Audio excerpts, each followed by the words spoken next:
Pak. Baik. Assalamualaikum warahmatullahi wabarakatuh. Waalaikumsalam warahmatullahi wabarakatuh. Baik, para peserta pembelajar yang budiman, saya hormati dan saya muliakan. Pagi hari ini kita akan berjumpa lagi dalam pembelajaran. Topik yang akan saya bahas hari ini adalah mengenai makna syahadatain. Nanti penjelasan saya agak saya bawa ke dalam diskusi mengenai isu aktual fenomena tentang klaim keturunan Habib di Indonesia, yang mudah-mudahan kita bisa memberi pandangan kritis begitu. Tapi sebelum itu saya akan menjelaskan terlebih dulu secara konseptual apa itu makna syahadatain. Nah, para peserta pembelajar, ini saya share, saya akan cek apakah sudah bisa dilihat di situ tentang slide yang saya tampilkan. Sudah Pak. Oke, ya. Baik, inilah yang akan kita bahas topik pada hari ini. Nanti maksimal pukul 10 saya sudahi, jadi mohon konsentrasi. Anda boleh sambil melakukan apapun, yang penting tetap fokus. Mohon yang mikrofonnya masih aktif di off-kan dulu. Begitu juga halnya kameranya boleh diaktifkan atau tidak. Yang penting mikrofonnya di off-kan dulu biar tidak masuk suaranya. Kemudian nanti saya akan buka sesi dialog atau tanya jawab. Silakan yang terkaitan dengan topik hari ini maupun terkait dengan fenomena-fenomena aktual yang relevan dengan topik hari ini. Nah, para peserta pembelajar, saya kira istilah ini tidak asing bagi Anda, bahkan kalau seorang Muslim, apalagi Muslimnya memang sejak lahir karena orang tuanya, kedua orang tuanya itu. Iya, ini masih ada suara yang masuk. Mungkin bisa di off-kan terlebih dahulu mikrofonnya. Ini Mas Husen kayaknya yang masih aktif mikrofonnya. Oke, baik saya lanjutkan. Nah, saya kira persoalan syahadat ini tidak asing bagi kita semua, apalagi kalau Anda bukan mu'alaf atau Islamnya sejak lahir karena kedua orang tuanya Muslim. Maka Anda sejak lahir bahkan sudah diadzani. Di situ juga ada dua kalimat syahadat ya. Kemudian kalau Anda seorang laki-laki, Anda ketika sunat itu juga Anda mengucapkan dua kalimat syahadat. Kalau Anda sholat juga selalu mengucapkan dua kalimat syahadat. Nah, kecuali seorang mu'alaf biasanya mengucapkan itu ya ketika masuk Islam pertama kali itu baru mengucapkan dua kalimat syahadat. Artinya apa? Bahwa kalimat ini sudah sangat populer, saking populernya kadang itu kita lupa makna yang sesungguhnya.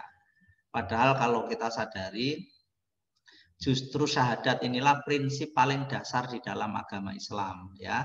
Sebelum Anda diwajibkan sholat, ya, zakat, puasa, haji, itu sebelumnya itu harus syahadat dulu. Nah, berarti syahadat ini merupakan pintu masuk sekaligus prinsip paling dasar di dalam beragama Islam ya. Nah, marilah para peserta pembelajar kita pahami bersama kita pelajari bersama, kita urai bagaimana makna dua kalimat syahadat ini.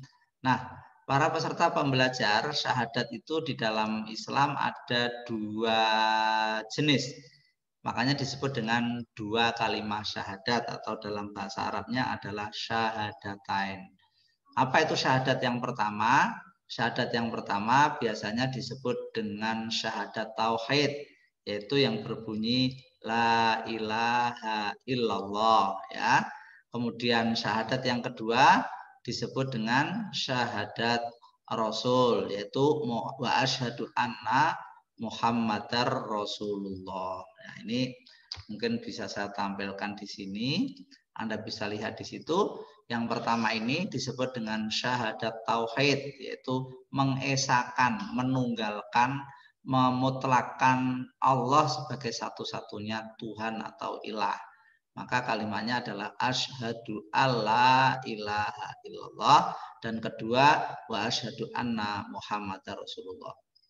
Nah, para peserta pembelajar, sebelum saya lanjutkan saya ingatkan, mohon silakan mengambil silakan ini mau direkam silakan atau ditulis. Jadi yang tidak merekam tolong siapkan kertas dan pensil atau pulpen untuk mencatat ya. Kalau menurut Anda ada hal-hal yang prinsip atau penting, silakan dicatat ya.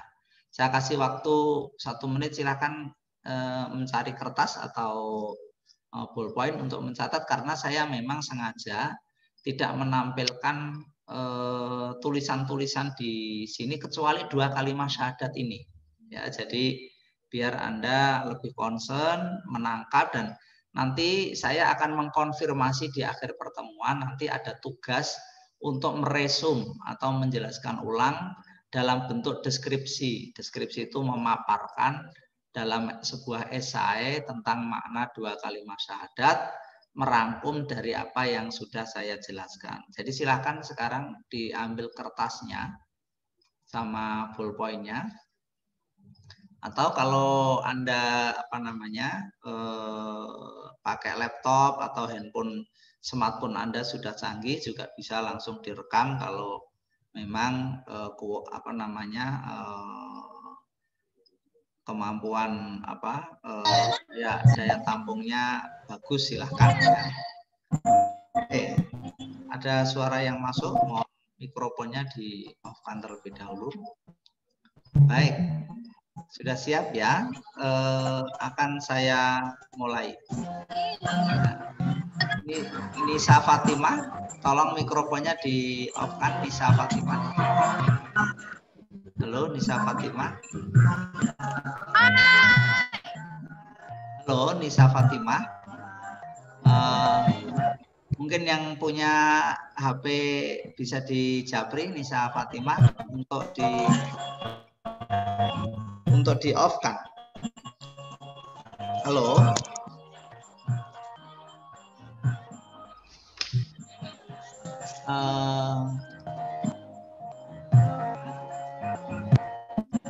Pak, kayaknya bukan kelas ini, Pak. Siapa ya?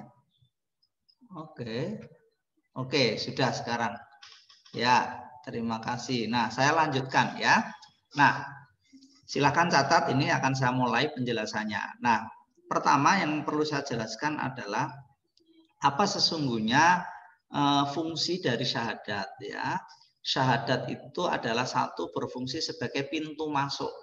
Nah, makanya orang kalau pertama kali berislam, seperti kita semuanya, awal lahir kita di dunia disyahadatkan ya melalui adzan. Ketika sunat kalau laki-laki disyahadatkan, ketika nikah disyahadatkan ya, ketika sholat juga selalu membaca syahadat. Berarti makna pertama, syahadat itu adalah sebagai pintu masuk ya.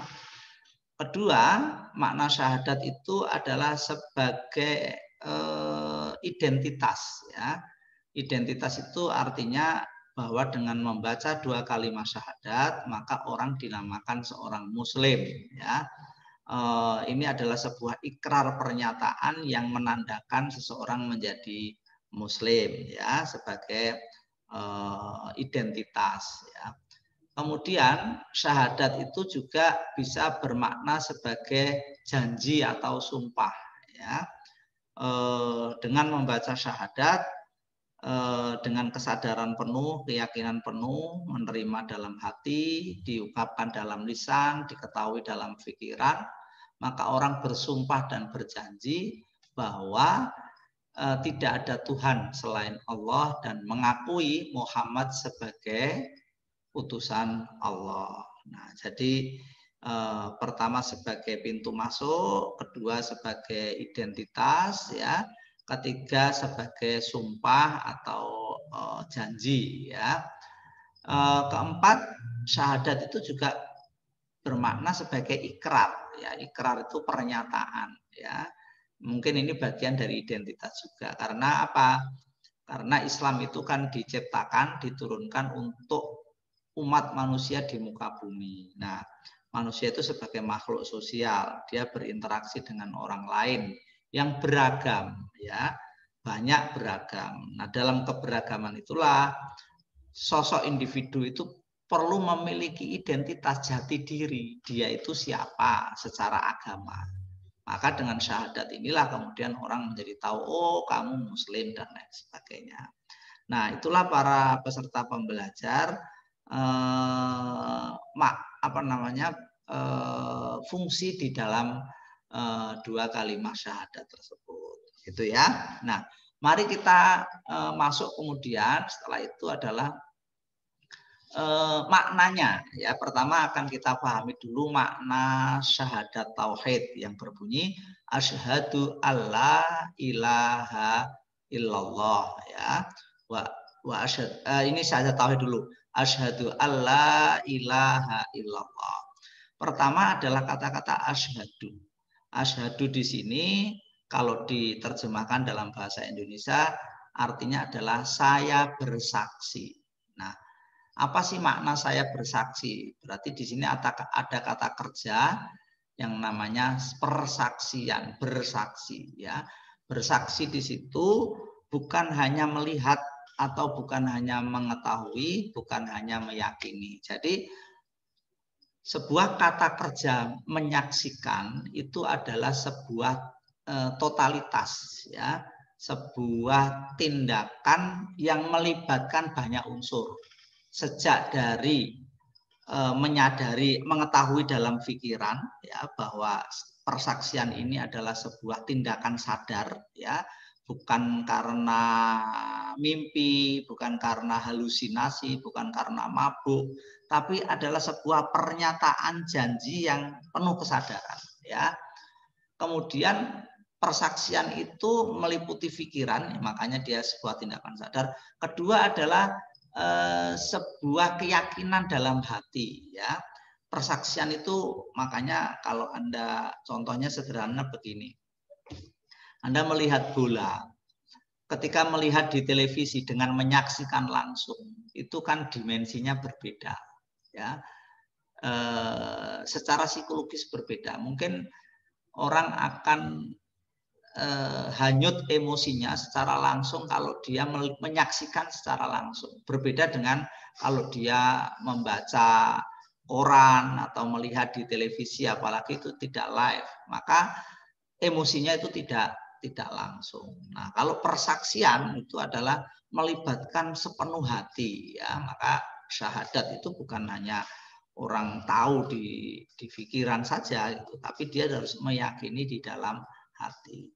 Ketiga, persaksian itu, ya, jadi pertama adalah kesadaran pikiran, kemudian kedua keyakinan dalam hati, kemudian diwujudkan dalam ikrar lisan, ya, jadi tindakan nyata, ya, jadi tidak bisa di dalam Islam itu hanya di batin, ya, makanya kemarin yang sudah kita bahas tentang kerangka dasar ajaran Islam itu ada akidah, syariah, dan akhlak, ya. Syariat dan akhlak itu kan pembuktian, ya, sebuah perilaku nyata, ya. Jadi begitu juga dalam syahadat. Syahadat itu ya harus dalam pikiran, keyakinan dalam hati, dan terwujud dalam perbuatan nyata, ya. Dalam konteks ini maka harus diucapkan, diakatkan dengan lisan, ya. Itulah yang disebut dengan asyhadu. Jadi betul-betul melibatkan seluruh aspek pikiran, hati, dan tindakan, ya. Tentang apa? Allah ilaha. Nah, ini harus Anda pahami ada dua bagian penting di sini. An la ilaha itu adalah saya bersaksi bahwa tidak ada Tuhan. Nah, kalau Anda putus di sini bahwa tidak ada Tuhan, ini disebut dengan kalimat negasi. Negasi itu adalah menidakkan, membatalkan, menolak terhadap ilah-ilah. Ilah-ilah itu sesembahan-sesembahan. Sesuatu yang disembah itu kan yang dianggap paling agung, paling besar, paling ditakuti, paling ditundui, termasuk paling dicintai. Jadi mengapa ini kok ada kalimat negasi terlebih dahulu? dulu itu terkait dengan histori atau proses di mana Islam hadir kala itu merupakan antitesa. Antitesa itu obat atau penyangkal dari sistem yang sebelumnya sudah ada. Apa itu waktu itu di Mekah? Ya, yaitu zaman disebut dengan zaman jahiliyah. Pada saat itu ada sesembahan-sesembahan yang disembah oleh masyarakat Mekah pada zaman jahiliyah itu. Mungkin Anda populer pernah mendengar yang namanya berhala, ya. Itu hanya simbol sebetulnya, ya. Bentuknya bisa patung terbuat dari tanah liat, dari gerabah, dari kayu, dari batu, ya, dari ya bahan-bahan yang menyimbolkan sebuah sosok tertentu yang diagungkan. Nah, itu kan simbolik. Tapi di dalam sistem sosialnya waktu itu, di dalam struktur masyarakat Makkah, bahwa ada sesuatu yang ditakuti selain Tuhan yang sesungguhnya. Bisa berupa kekuasaan-kekuasaan yang dimonopoli oleh kelompok-kelompok tertentu, ya. Padahal waktu itu jahiliyah sangat menindas, anti kemanusiaan, diskriminatif, tidak adil, ya, tidak manusiawi. Tapi itu disembah, diagungkan, ditakuti. Nah, ini kan problem, ini kan masalah. Kalau masih ada ilah itu, maka gerakan Islam pertama kali itu membersihkan dulu, ya, bahwa ilah-ilah ini harus digugurkan. Maka saya bersaksi bahwa tidak ada ilah. Ilah itu bukan hanya sekedar Tuhan, tapi termasuk di dalamnya sifat-sifat ketuhanan. Tuhan itu kan sesuatu yang diagungkan. Jadi ini harus digugurkan dulu, ditolak dulu. Nah, setelah dibersihkan, baru kalimat kedua, illallah. Inilah disebut dengan kalimat afirmatif. Kalau ini kalimat negasi, kalau ini kalimat afirmasi. Ini menidakkan, ini menegaskan atau mengiyakan. Ya, saya bersaksi bahwa tidak ada ilah atau Tuhan atau sesuatu apapun lah yang diagungkan, ditakuti, disembah, dicintai kecuali Allah. Jadi disinilah poin terpenting Islam hadir itu adalah mengajarkan tentang, mengenalkan tentang zat Allah. Allah inilah yang dipahami di dalam Islam sebagai segalanya untuk mengganti ilah-ilah sebelumnya yang sebetulnya bersifat kecil dan itu adalah makhluk sebetulnya. Ini adalah hasil konstruksi manusia. Nah, Islam itu menegaskan bahwa tidak ada nothing, tidak ada apapun kecuali Allah.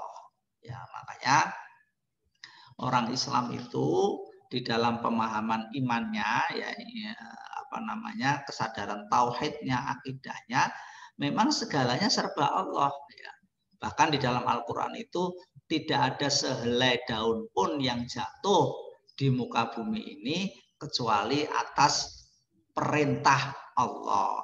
Berarti sebetulnya segalanya itu ya memang dari Allah dan kepada Allah. Jadi minallah ilallah, ya. Alallah ilallah. Semuanya adalah Allah, ya. Kita ini apa, Pak? Kita ini ada enggak? Ya, adanya kita itu kan karena diciptakan. Itu kan juga karena kehendak Allah. Alam semesta ini apa? Alam semesta ini juga nothing. Enggak ada sebetulnya alam semesta ini. Adanya alam semesta itu karena diciptakan oleh Allah. Demikian halnya peristiwa-peristiwa. Itu semuanya adalah atas irodah Allah, atas kehendak Allah. Nah, ada catatan khusus di sini bagaimana dengan manusia, Pak. Nah, manusia adalah makhluk Tuhan paling cerdas. Makanya di antara makhluk ciptaan Tuhan sejak dari malaikat bahkan setan sekalipun yang dipercaya menjadi wakil Allah atau khalifatullah itu adalah manusia. Mengapa manusia? Karena ini makhluk yang diciptakan oleh Tuhan disertai dengan chip yang istimewa yang tidak diberikan makhluk lain. Apa itu? Yaitu akal, ya. Jadi betapa Islam itu sesungguhnya sangat memuliakan akal. Makanya kalau ada orang Islam kemudian membentur-benturkan atau melawankan akal dengan wahyu itu sebetulnya tidak tepat.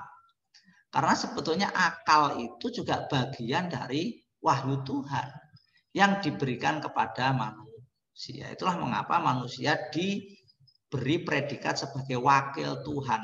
Karena dia punya potensi membuat peradaban, menciptakan peradaban, dan lain sebagainya. Tetapi di dalam kalimat tauhid ini, orang tidak boleh menuhankan dirinya sendiri. Ya, makanya semuanya adalah karena Allah. Ya, jadi inilah kalimat pembersih, penyuci, pemurni dari segala sistem. Ya, kalau Anda hari ini masih mempercayai, oh saya kuat karena minum extra jos. Oh saya ini karena makan ini. Itu sebetulnya kemusyrikan. Karena nggak ada kekuatan, tidak ada apapun kecuali Allah. Jadi memang di syahadat tauhid ini mengajarkan sebuah cara pandang yang sangat tinggi ya, sekaligus sangat halus karena semuanya tidak ada, termasuk saya ini nggak ada sebetulnya, Anda juga sebetulnya tidak ada. Apa buktinya kalau kita ini tidak ada? Buktinya kita ini sementara, suatu saat kita meninggal. Bahkan sebelum kita sadar seperti ini, sebelumnya kita kan tidak ada. No, sekarang kan ada Pak, iya, tapi kan sementara. Dan kesementaraan kita pun sebetulnya juga atas irodah kehendak Allah. Jadi itulah makanya segalanya itu adalah Allah. Inilah yang disebut dengan syahadat tauhid. Ya, sekali lagi prinsip ajaran ini membersihkan ya, supaya orang betul-betul suci, menyadari, meyakini bahwa yang ada, yang akan ada, kemana akan kembali semuanya adalah Allah. Makanya orang kalau meninggal itu kan kalimatnya inna lillahi wa inna ilaihi roji'un. Sesungguhnya kita ini milik Allah dan kepada Allah pula nanti kita akan kembali. Ya, jadi segalanya adalah serba Allah. Nah, itulah yang disebut dengan syahadat tauhid. Nah, ini merupakan prinsip paling khas di Islam ya jika dibandingkan dengan umat lain. Contohkanlah ada dua agama pendahulu Islam yang sebetulnya sama-sama bersumber dari Ibrahim, yaitu Yahudi ya. Agama Bani Israel ini akhirnya tidak menyucikan Allah. Mereka menyelewengkan keyakinan itu, mereka merasa lebih hebat dari bangsa lain, keturunan mereka. Begitu juga di Kristiani juga ada pengkultusan terhadap Nabi Isa atau yang disebut dengan Yesus. Nah, di dalam Islam sangat abstrak. Begitu apalagi agama-agama ardi ya, agama-agama yang hasil konstruksi manusia, hasil kebudayaan. Itu simbol-simbol tentang Tuhan itu dipersonifikasi menjadi sangat terbatas. Ya, seperti kalau di Hindu, di Buddha ada Siddhartha Gautama ya. Kemudian di agama Shinto ada dewa matahari. Ada agama Zoroaster, ada dewa-dewa. Di Yunani dulu diyakini ada apa namanya, di Yunani dulu dipahami sebagai dewa Zeus dan lain sebagainya. Nah, di Islam itu pemahamannya sangat abstrak, makanya di Islam itu konsep ketuhanannya paling rumit ya, tapi sekaligus paling logik gitu. Kalau di agama lain, Tuhan itu kan disimbolkan, dipersonifikasi dengan jenis tertentu. Bisa benda-benda, bisa makhluk-makhluk tertentu, bahkan bisa manusia. Ya. Manusia yang didewakan. Itu kan berarti mereduksi atau mengkerdilkan kebesaran Tuhan. Tapi kalau di Islam, Tuhan itu sangat besar dan saking besarnya ada kalimat laisa kamitslihi syai'un. Qul huwallahu ahad. Tuhan itu tidak dipersamakan dengan apapun. Karena apapun itu ciptaan. Kalau sudah ciptaan dia bersifat terbatas. Ya, makanya Tuhan di dalam Islam itu sangat abstrak, paling rumit, tapi sekaligus paling logik. Nah, inilah para peserta pembelajaran yang harus Anda pahami. Jadi harus hati-hati bersyahadat itu. Nah, bahkan ya, syahadat itu bukan hanya ikrar, tapi sebuah kesadaran terus-menerus. Makanya di Islam itu kalau sholat itu selalu diulang-ulang syahadatnya. Karena apa? Syahadat Anda detik ini belum tentu kesadarannya sama dengan detik berikutnya. Nah, Islam itu kemudian mengajarkan zikir dan lain sebagainya supaya selalu ingat. Begitu ya. Itu pertama. Kedua disebut dengan syahadat Rasul. Nah, ini harus dicamkan baik-baik. Ini yang nanti akan saya kaitkan dengan kasus akhir-akhir ini tentang klaim keturunan Nabi dan lain sebagainya. Kedua, syahadat tauhid ini, syahadat Rasul ini bunyinya wa asyhadu anna Muhammadar Rasulullah. Asyhadu wa asyhadu ini sama dengan yang di atas, tidak usah jelaskan kembali karena artinya sama. Persaksian, tadi persaksian meliputi seluruh totalitas ya, sebuah kerja total, bukan hanya pikiran tapi juga hati dan perbuatan. Di sini ada kalimat saya bersaksi bahwa Muhammad, nah saya potong dulu di sini. Sesungguhnya Muhammad, yaitu ini kalimat Muhammad itu memiliki dua makna. Makna yang pertama Muhammad sebagai sosok, ya sosok itu seseorang, ya makhluk. Nah karena sebagai sosok itu sekaligus terbatas. Apa keterbatasan Muhammad? Ya, dia kan sebagaimana kalau di dalam bentuk fisiknya, ya dia tidak berbeda dengan manusia lain. Maka di Al-Quran itu ada istilah wa ana basyarum mithlukum. Sesungguhnya aku Muhammad maksudnya, itu sama dengan manusia-manusia lain. Ya, contohnya apa? Dia punya rasa lapar, punya rasa ngantuk, dicubit ya sakit, ya bernafas seperti manusia biasa dan mati. Ya, makanya Muhammad sebagai sosok ini bersifat sementara dan terbatas. Walaupun dia makhluk pilihan Tuhan, tapi tetap saja dia hanya sosok makhluk sebagaimana makhluk-makhluk lain. Dia berjenis kelamin laki-laki, berarti tidak perempuan. Dia orang Arab, berarti dia bukan orang Indonesia. Ya, dia menyukai gulat, katanya konon Muhammad itu hobi olahraganya ada dua. Ada tiga. Satu gulat, kedua memanah, ketiga naik kuda. Nah itu kan jenis-jenis hobi yang sebetulnya terbatas. Muhammad itu tidak suka, mungkin kalau zaman dulu ada futsal gitu. Muhammad tidak suka futsal, tidak suka badminton, tidak suka nyanyi dangdut. Artinya apa? Selera Muhammad itu ya khas Muhammad. Khas Muhammad sebagai sosok. Muhammad juga anaknya Abdullah dan Siti Aminah. Dia bukan anaknya seluruh orang. Dia lahir dari rahim seseorang. Dia orang Arab, bahasanya juga bahasa Arab. Bahkan Muhammad itu ummi, tidak bisa baca. Nah, kalau Anda lihat seperti ini, berarti Muhammad yang kita saksikan itu adalah sosok yang terbatas sebagaimana manusia biasa. Makanya dia makan, dia minum, dia tidur. Bahkan Muhammad aja pernah marah, pernah lelah, pernah galau, ya. Mungkin istilah anak sekarang mungkin pernah gabut, ya. Pernah bosan, pernah Muhammad. Karena Pak Muhammad sebagai sosok, ya.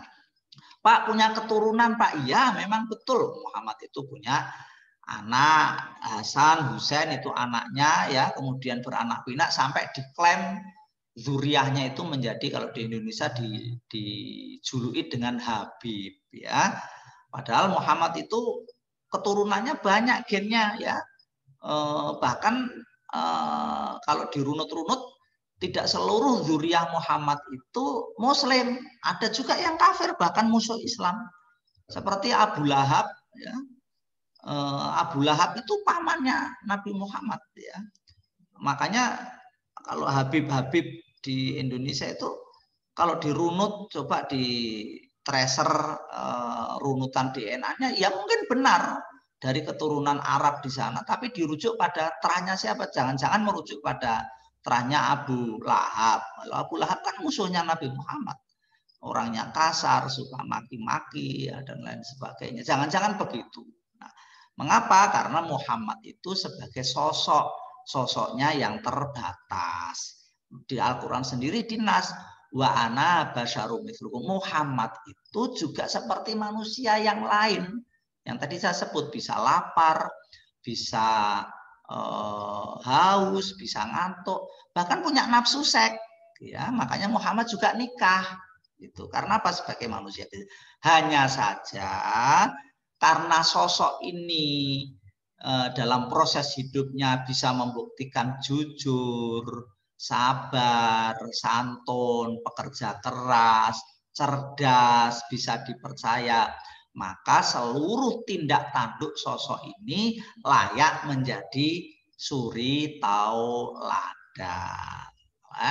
Makanya Muhammad itu disebut dengan uswatun hasanah, ya, sebagai suri tauladan, karena tindak, walaupun dia sebagai sosok yang terbatas, yang sementara, karena toh juga akhirnya meninggal, tetapi selama hidupnya Muhammad Shallallahu Alaihi Wasallam ini perilakunya bisa menunjukkan suri tauladan yang baik, tidak pernah berbohong, ya, dalam pengertian yang baik, kemudian pekerja keras, bisa dipercaya dan sebagainya. Makanya diangkatlah sebagai Rasul Allah, Nabi Allah, karena memang ini orang istimewa, walaupun fisiknya manusia biasa, tetapi perilakunya istimewa, maka diangkat sebagai Rasul. Itu makna yang pertama Muhammad. Jadi sebagai sosok, ya. Makna yang kedua adalah sebagai predikat, ya. Muhammad ini dari kata dasar apa sih? Hamidah Yahmadu Muhammadan. Hamidah Yahmadu itu artinya terpuji. Nah, ini sudah mulai bermakna universal.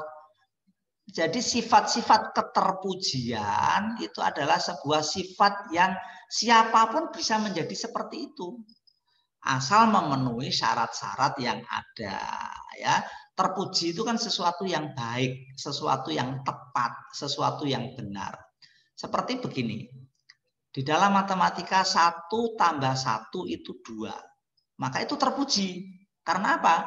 Realnya memang kalau dibuktikan 1 tambah 1 pasti 2, itu terkonfirmasi di alam nyata, terkonfirmasi di logika, di rasional. Berarti orang yang menjawab 2 itu artinya terpuji, karena 1 tambah 1 pasti 2. Tapi orang yang menjawab 1 tambah 1 adalah 4 atau 1 tambah 1 adalah 0, yaitu tidak terpuji. Karena apa?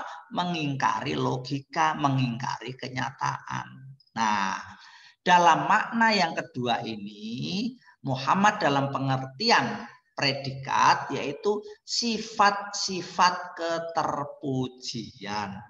Nah, maka dalam pengertian seperti ini, Muhammad itu sebagai sistem, bukan hanya sebagai sosok. Kalau sebagai sosok sudah meninggal, kemudian perilakunya dinas menjadi hadis yang menjadi sumber ajaran Islam, menjadi panutan orang Islam.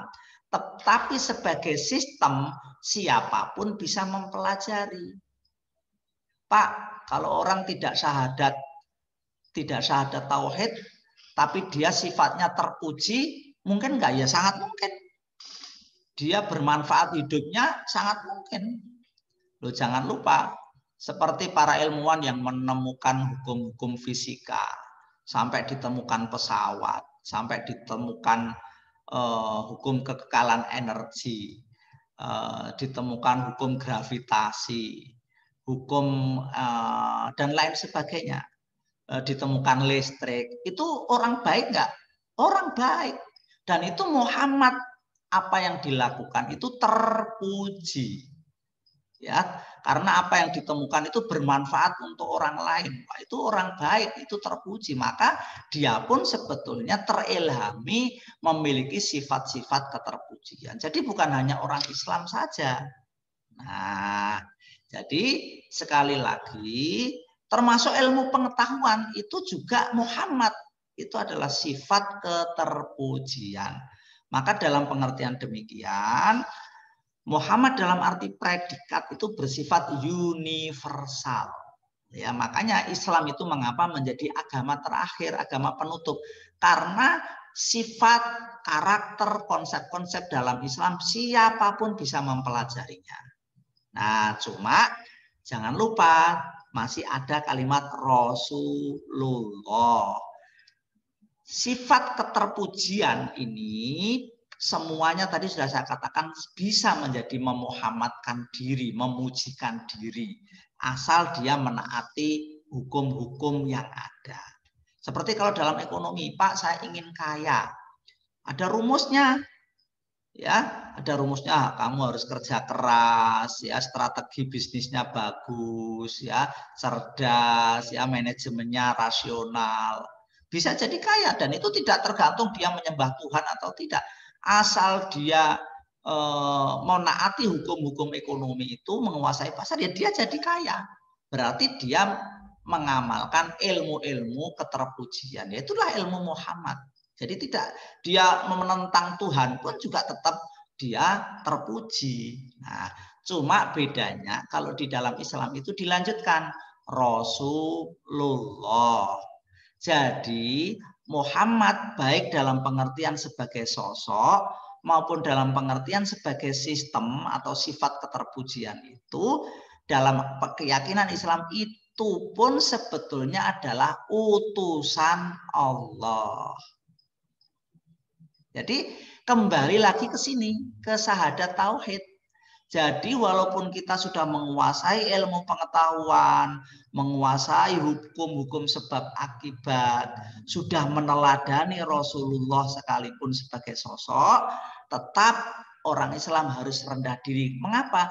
Karena ditransendenkan bahwa itu semua adalah Rasul Allah, utusan Allah. Jadi orang Islam tidak terhenti pada Muhammad di sini. Karena kalau berhenti sebagai Muhammad kemudian merasa sudah menguasai ilmu-ilmu kepastian itu, wah dia menjadi sombong. Ini loh saya kaya ini kan berkat semata-mata karena saya kerja keras. Ini saya badan saya kuat karena saya menemukan obat namanya minuman suplemen ekstra jos. Maka saya kalau tidak minum ekstra jos tidak merasa kuat. Nah, itu sudah musyrik. Saya merasa nyaman hidupnya kalau saya punya kekuasaan. Jadi kekuasaan inilah sumber kenyamanan. Nah, dia sudah menyembah kekuasaan. Atau bahkan orang yang mengklaim dirinya Habib. Saya ini keturunan Rasulullah. Maka apapun yang saya ucapkan itu kebenaran. Nah, sebetulnya dia menyembah dirinya sendiri. Padahal di dalam kalimat syahadat Rasul ini harus dilanjutkan Rasulullah. Hei manusia yang sudah bersaksi itu, kalaupun toh kamu sudah meneladani Muhammad bahkan dari keturunan Muhammad sekalipun, itu semua harus dikembalikan karena apa? Semuanya adalah hanya risalah. Risalah itu utusan, hukum-hukum yang dibuat oleh Allah. Maka kembali kepada kalimat tauhid Allah. Nah, termasuk saya ini, termasuk kita. Kalau Anda contohnya hari ini, oh iya maknanya begitu. Kemudian Anda menganggap apa yang Anda ketahui, yang Anda yakini itu satu-satunya kebenaran. Anda berarti menyembah kebenaran Anda. Makanya di dalam Islam itu selalu ditutup kalau belajar itu wallahu a'lam bishawab. Semuanya dikembalikan ke Allah. Akhirnya orang menjadi rendah diri. Merasa bahwa semuanya adalah yang paling agung adalah Allah. Nah, tetapi jangan lupa, kembali lagi saya ingatkan, jangan semuanya hanya karena Allah dilupakan hukum-hukum kemuhammadiyahan di sini. Hukum Muhammadiyah bukan berarti organisasi Muhammadiyah loh ya. Muhammadiyah itu adalah sifat-sifat keterpujian tadi itu. Itu harus dipenuhi. Anda pengen kaya, cuma doa saja. Itu juga salah. Karena apa? Karena Allah sudah mengutus Rasulnya yaitu sifat-sifat keterpujian. Kalau ingin kaya ya kerja keras. Kalau ingin pinter ya belajar. Kalau ingin ujian dapat A ya jangan hanya doa saja. Ya mungkin sesekali spekulasi itu karena kebetulan mungkin bejo, mungkin betul. Tapi itu tidak bisa dijadikan rumus yang bersifat universal. Maka sekali lagi kalau ini kita bawa pada isu aktual akhir-akhir ini, ada orang yang mengklaim keturunan Nabi bergelar Habib, ya mungkin benar turun dari sosok Nabi Muhammad, gennya mungkin ada dari Nabi Muhammad. Tetapi Muhammad kan bukan hanya sosok, dia juga sifat. Kalau dia sosoknya dari Nabi Muhammad tapi sifatnya tidak Muhammad, ya berarti itu bukan bagian dari keyakinan Islam. Ya, jadi itulah para pembelajar yang harus kita sadari betapa besarnya makna syahadat ini yang sering kita lupakan. Orang Islam itu sering sekali lupa pintunya, tapi sangat konsentrasi. Ini sering saya lihat seperti ketika orang masuk Islam. Rame-ramenya merayakan, wah alhamdulillah artis itu dapat petunjuk, ada artis masuk Islam, Allah selamat ya, dan lain sebagainya. Kemudian sibuk, diajarin sholat, diajarin ngaji, langsung umroh, tapi lupa diajarkan makna-makna syahadat. Padahal ini paling prinsip. Bahkan kita semua ini kadang melupakan makna syahadat ini. Nah, inilah para peserta pembelajar. Mari kita dalami terus-menerus agama yang kita peluk ini. Dan wajar kalau Islam dikatakan sebagai agama terakhir kalau melihat dari konsep syahadat ini memang sangat terbuka, sangat logik, dan mari kita pahami terus-menerus. Dan apa yang saya sampaikan ini hanya sekedar mungkin saya ya diberi karunia Tuhan untuk sedikit mengetahui dari lautan ilmu Tuhan yang begitu luas. Demikian para peserta pembelajar, kurang lebihnya mohon maaf. Jika ada pertanyaan, saya persilahkan. Terima kasih. Wallahu a'lam bishawab. Astaghfirullahal azim. Wallah hasbunallahu wa ni'mal wakil. Ni'mal maula wa ni'man nasir. La haula wa la quwata illa billahil aliyil azim. Nah, demikian para peserta pembelajar apa yang saya sampaikan. Ada pertanyaan? Silahkan. Ada yang kurang jelas atau minta penjelasan ulang yang mana? Silahkan, saya persilakan. Ada waktu, saya kasih waktu sekitar 5-7 menit. Silahkan kalau ada pertanyaan. Halo guys dan bro, masih stay tune di depan saya kan? Masih, Pak. Oke, Berlianika, terima kasih. Yang cowok-cowok sambil nyeruput kopi juga boleh, yang cewek-cewek boleh sambil dandan juga boleh, atau nyapu-nyapu juga boleh. Yang masih rebahan-rebahan juga boleh, yang penting fokus. Silahkan kalau mau bertanya atau diketik di sini, ya boleh. Kalau Anda pakai laptop atau handphonenya sudah canggih, ya boleh diketik di sini, ya. Kalau ada pertanyaan itu di samping itu ada chatnya itu. Ada pertanyaan atau tidak? Halo. Apakah yang saya sampaikan bisa ditangkap dengan mudah? Bisa, Pak. Oke, ya. Bisa, Pak. Ya, terima kasih Nur Siti dan lain-lain. Alhamdulillah kalau sudah bisa ditangkap, ya. Saya hanya menyampaikan saja, ini bukan dari saya ya. Saya hanya membaca sedikit tahu kemudian saya share di sini. Nah, teman-teman sama-sama orang mukmin, orang muslim punya hak untuk mengembangkan diri ya. Sekali lagi saya katakan wallahu a'lam ya. Saya tidak membenarkan apa yang saya sampaikan di sini. Karena tadi asyhadu alla ilaha illallah wa asyhadu anna Muhammad Rasulullah. Nah, kalau sudah bisa ditangkap, ada tugas untuk Anda. Silakan resum atau bikin ringkasan dalam bentuk deskripsi. Deskripsi itu ditulis, dipaparkan makna 2 kalimat syahadat yang saya jelaskan tadi. Dalam kalimat ya, jangan pointes-pointes, tapi dalam kalimat.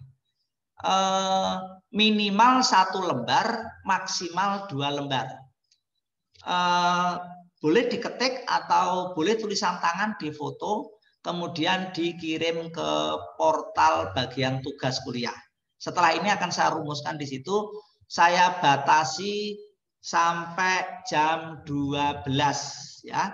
Nanti kalau terlalu lama nanti lupa ya. Jadi silakan diketik atau ditulis tangan makna 2 kalimat syahadat yang saya jelaskan tadi dalam bentuk deskripsi atau esai. Minimal 1 halaman, maksimal 2 halaman. Jelas ya? Paling akhir dikumpulkan jam 12 ya. Itu sekaligus sebagai tugas dan ada nilai di situ. Begitu ya. Kalau tidak ada pertanyaan, ya sudah saya akhiri sampai di sini. Semoga apa yang saya sampaikan ini bermanfaat, dan apabila ada kekurangan, ada kelemahan, ada kesalahan, saya mohon maaf. Kalau itu katakanlah kebenaran semata-mata itu ilham dan karunia dari Allah Subhanahu wa taala. Kalau ada kesalahan itu semata-mata karena memang kelemahan saya yang perlu masih banyak belajar. Demikian pertemuan hari ini. Sekitar 5 menit lagi buka bagian tugas, nanti akan saya rumuskan. Sekali lagi dikerjakan nanti jam 12 harus sudah dikirim. Jangan lewat pada jam itu. Nah, saya umumkan terlebih dahulu. Minggu depan kita akan kuliah lagi sama waktunya hari Kamis ya. Absen dulu jam 8, kemudian saya mulai Zoom jam 9. Mulai minggu depan saya akan menjelaskan mengenai isu-isu yang bersifat umum tapi terkait agama.